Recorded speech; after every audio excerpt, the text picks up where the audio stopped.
केसँग खानु हो पर्ने हो भने चाहिँ जेसँग खानु भने चाहिँ माछाको सुपसँग खान्छु भने माछाको सुप पनि रहेछ, पर्कसँग खान्छु भने पर्क पनि रहेछ। खास चाहिँ यो लोकलसँग लोकल कसको कुखुरा खासमा त लोकलसँग खानुपर्छ अरे कि, तर यो दामी हुन्छ। तर के गर्नु यो पर्ने हो त मलाई, यो लोकल चाहिँ छैन। अब कहाँ जानुपर्ने, बोरा उडेर जानुपर्ने होइन। इङ्ग्लिसको पुग्नु पर्ने यतिले त है सबलाई कुन त खै एक्लै सक्दैन होला नि ओडाल्नु। सक्छु अन्त गल्छ त यो त, पिठो पनि लाउँदै गर्नु पर्यो। त्यो अस्ति त एकजना बहिनीले त हाम्रोमा थिएन, अन्त उसले बनाउनु जान्दैछु भनेर बनाएको थिएँ, तर यसरी ओडालेको गऱ्यो त।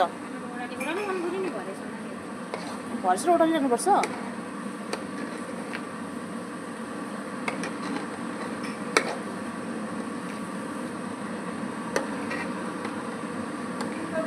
कोदोको ढेँडो खानुहोस्। ढेँडो पनि रेडी भयो। अब चाहिँ ढेँडो, आज ढेँडो पार्टी छ। ढेँडो खानेले ढेँडो खान्छ, माम खाने माम खान्छ, रोटी खानेले रोटी खान्छ। ढेँडो खानेहरू चाहिँ उपर छ, सबै ढेँडो पार्टी हेर्छु माथि सबै। हामी चाहिँ अलि ढेँडो ओडाले चाहिँ यहाँ छ। फाइनल्ली ढेँडो चाहिँ यस्तो भएको छ। खै म पनि हल्लाउँछु नि, यसो गरेर म पनि चलाउँछु, म घुमाउँछु नि। यो पक्र न, म एउटा गीत गाउने एउटा गाना बस। यो चाहिँ ढेँडो ओडालेको है। त्यो त अन्त जम्मै सक्यो त एउटा लिन होइन हौ, यसो गरेको चाहिँ मैले सक्यो हिँडे यहाँ ढेँडो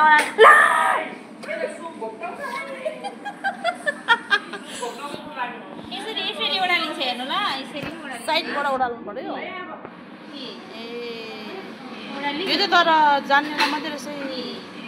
अन्त तिमीले त दामी घुमाउँदो रहेछ त हामी त। अन्त त्यो त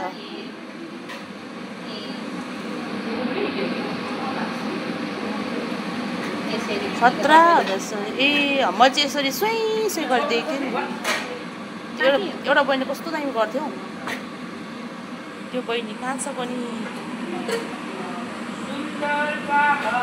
ढेँडो चाहिँ केसँग खाइन्छ? कुखुराको मासु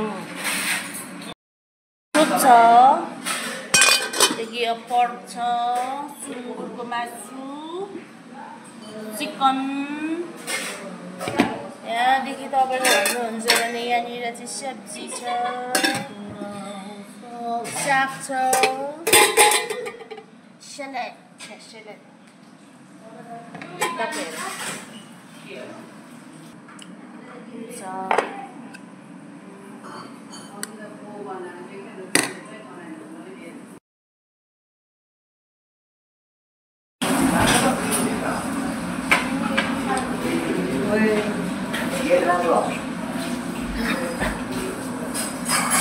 के खाएको